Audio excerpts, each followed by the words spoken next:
sounds that we hear on a visit to National Park can be the soundtrack to your entire experience outdoors, to get away from the clamor of everyday life.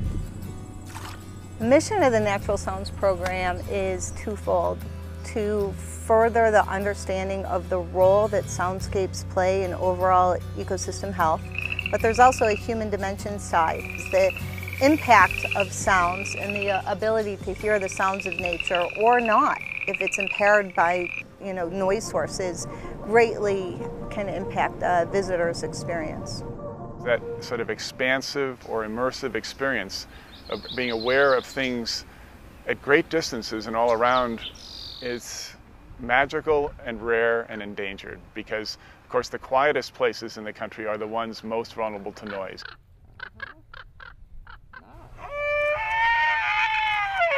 We really don't know what the cost of noise is for animals, and to what extent this gradual erosion of their ability to hear things is going to disrupt ecological function or put certain species at a disadvantage.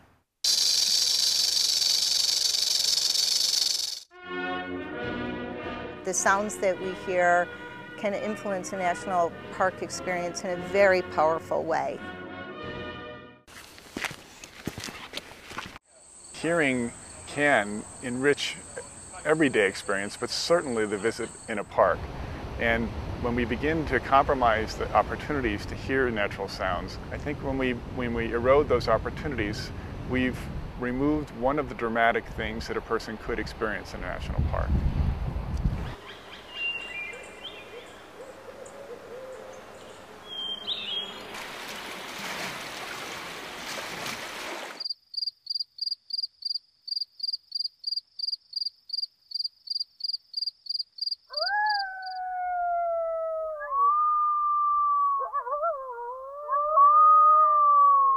Fourscore-and-7 years ago, our fathers brought forth on this continent a new nation.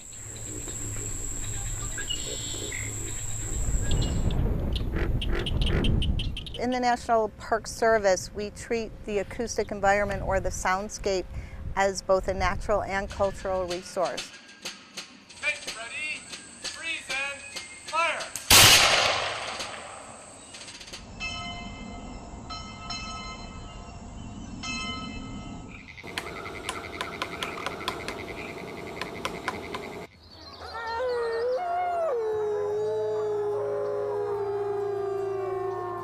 This symphony of sounds together is treated as a natural resource that's accorded the same level of protection as any other resource.